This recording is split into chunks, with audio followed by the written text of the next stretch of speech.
Hello दोस्तों, veterans, नमस्कार। मैं दीवान सिंह। आपको पता है कि चीफ मैनेजर राजन साहब का जो केस केरला का है, मैं उसके बारे में कई वीडियो बनाऊंगा, लेकिन आज मैं वीडियो इस सेंटेंस के साथ शुरू कर रहा हूं कि क्या पेंशन अपडेशन का केस केरला हाई कोर्ट से वी राजन जो चीफ मैनेजर हैं उनके माध्यम से सुलझने वाला है। आपको पता है कि वी राजन साहब का रिप्रेजेंटेशन जो इन्होंने यूनियन बैंक ऑफ इंडिया में दिया और वी राजन साहब का जजमेंट जो आया, इन दोनों को आप पढ़ोगे। अधिकतर हमारे यूट्यूबर्स ने पढ़ा नहीं है, लेकर के डाल दिया है, तो पता चलेगा आपका कि जजमेंट जो है और रिप्रेजेंटेशन जो गया है, दोनों में जमीन आसमान का फर्क है। अब वहां जजमेंट में या जिस समय बहस हो रही थी, उस समय यूनियन ऑफ बैंक इंडिया के ऑफिसर्स के द्वारा यह कहना कि साहब ये जो बात कर रहे हैं ये ऑफ द रिकॉर्ड बात कर रहे हैं, यदि रिकॉर्ड में ये बात होती तो हम इनका पेंशन अपडेशन कर देते। आखिरकार क्या कहा ऐसा राजन साहब के वकील ने, जिसका जवाब यूनियन बैंक ऑफ इंडिया के वकील के पास नहीं था। या फिर हम ये कहें कि इनकी जो पिटीशन थी, इनकी पिटीशन में भी वो चीज नहीं थी, क्योंकि ऑफ द रिकॉर्ड बात कर रहे हैं। ऐसा क्या हुआ? और जो रिप्रेजेंटेशन का टाइम दिया और जो रिप्रेजेंटेशन बैंक को दिया है, उस रिप्रेजेंट के बिंदु और जो इनके जजमेंट के बिंदु सारे अलग अलग हैं। उसमें तो दो चार बातें हैं। वो कहते हैं राजन साहब मेरी 28 साल की नौकरी हुई, उन्होंने रेगुलेशन 35 और 56 का सहारा लिया अपडेशन के लिए। उसके बाद इन्होंने कहीं आरटीआई के माध्यम से फंड की पोजीशन जानी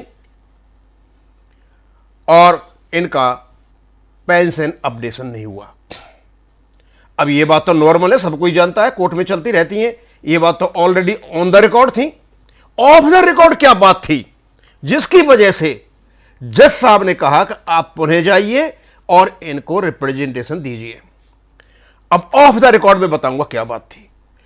जब ऑफ द रिकॉर्ड बात आती है तो यूनियन बैंक ऑफ इंडिया के जो वकील हैं वे कोशिश करते हैं कि ये जो बात कर रहे हैं यहां पे ऑफ द रिकॉर्ड है, इसलिए हम इसका जवाब नहीं दे सकते। यानी वो टरकाना चाहते थे, लेकिन जज साहब निकले बहुत चतुर। वो समझ गए कि इसमें कोई मीनिंग है, कुछ छुपा हुआ है जिससे बैंक बचना चाहती है। उन्होंने वहीं फैसला कर दिया, और ठीक है यदि ऑफ द रिकॉर्ड है तो इसको ऑन द रिकॉर्ड ले लेते हैं। अब ऑन द रिकॉर्ड कैसे आए? तो अब पिटीशनर को टाइम दे दिया, तुम जाकर के जो भी रिकॉर्ड में लेना है उस रिप्रेजेंटेटिव को जाके बैंक में दे दो, बैंक से जवाब ले लो, उसको अलावा दोबारा सुनवाई हो जाएगी।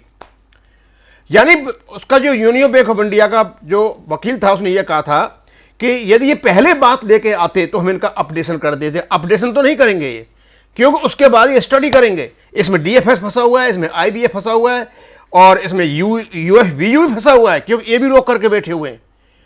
अब जवाब क्या आता है? जब मैंने इनके रिप्रेजेंटेशन को पढ़ा तो इन्होंने एक बहुत बड़ी चीज पकड़ ली, और उस तोड़ का कोई भी तोड़ ना तो आईबीए के पास है, ना यूएफबीयू के पास है, ना बैंक के पास है और ना डीएफएस के पास है। और उनका जो पैरा 4 है रिप्रेजेंटेशन का, उसकी लैंग्वेज बताता हूं मैं। कहते हैं, had the updating of pension not been intended under the pension regulation 995, the word updating would not have found a place in the initial proviso of regulation 35.1 and the proviso would not have been amended in the year 2003 as shown in the para above। ये है main चीज जो पकड़ी इन्होंने कहा कि यदि इनकी इंटेंशन अपडेशन की नहीं होती तो 35.1 में इसका जिक्र नहीं होता। एक बात। दूसरा, कहते हैं इस चीज को, इस इंटेंशन को ये आगे भी लेके गए हुए 2003 में। 2003 में जो अमेंडमेंट हुआ है वो वर्डिंग सेम है जो 35.1 में, उससे आपको अपडेशन नहीं मिलता। लेकिन इन्होंने बोला कि ये जो इंटेंशन इन्होंने रेगुलेशन 1995 में की थी, वो इंटेंशन ये इन्होंने 2003 में भी जाहिर की है। यानी इंटेंशन बरकरार है, एग्जिस्टिंग है। और यही इंटेंशन 2022 में आईबीए ने अपने एफिडेविट में कही है, जब इनने कहा है कि 1993 में समझौता हुआ, उस पर रेगुलेशन बना और वो स्टैट्यूटरी डॉक्यूमेंट है और भारत सरकार से अप्रूव्ड है। और उसके बाद आपका 2000 आरबीआई का आया, ये सारी बातें जितनी भी हुई।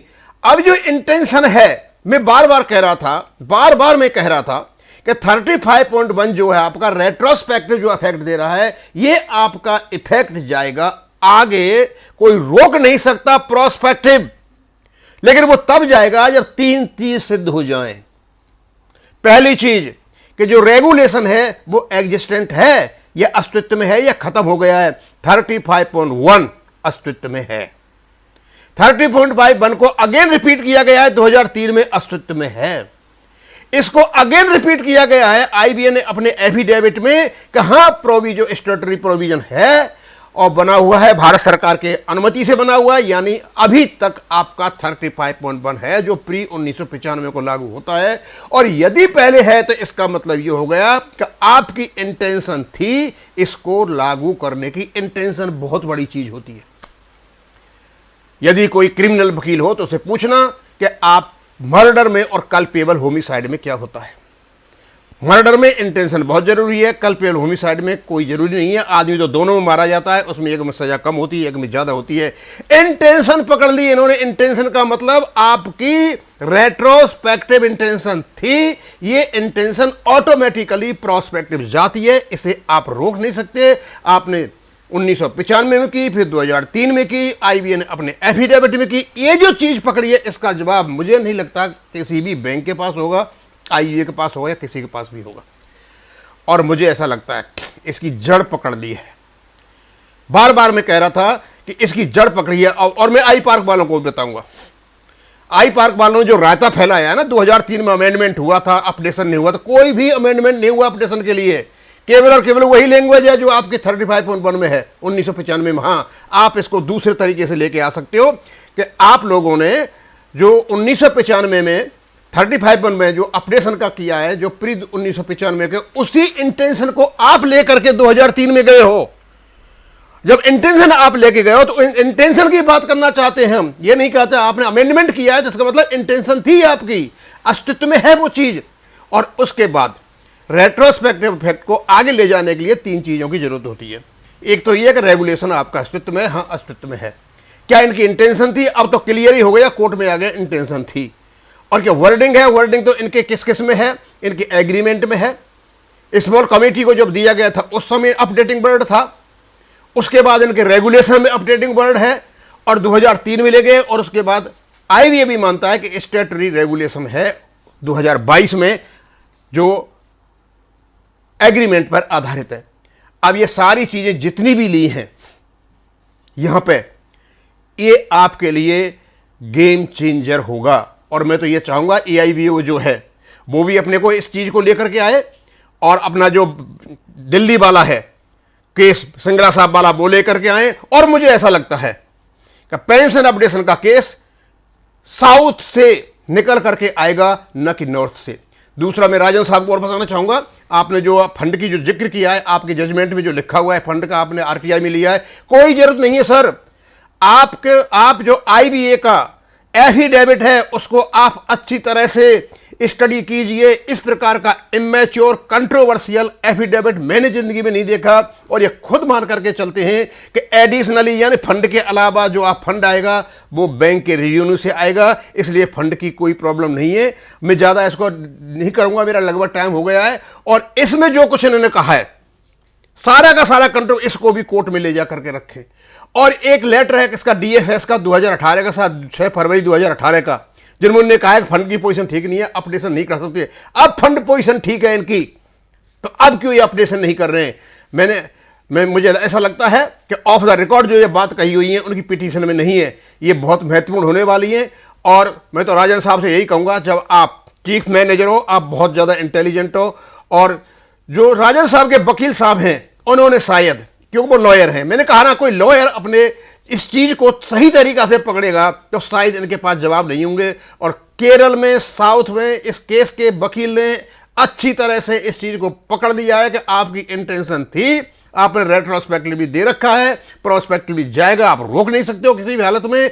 और ये उस समय इवन तो जब ये आया था 35.1 उस समय तो आरबीआई में भी नहीं लिखा हुआ था और था ही नहीं अपडेशन, और इवन 1972 में भी नहीं लिखा हुआ था जो आपका सीसीएस रूल 97, ये तो 2023 में आया था और आरबीआई का 19 में। यानी वर्तमान की जो कंडीशन ये है कि पेंशन अपडेशन को ये रोक नहीं सकते किसी भी हालत में। अब इसको मैं यहीं खत्म करूंगा। थैंक यू, धन्यवाद।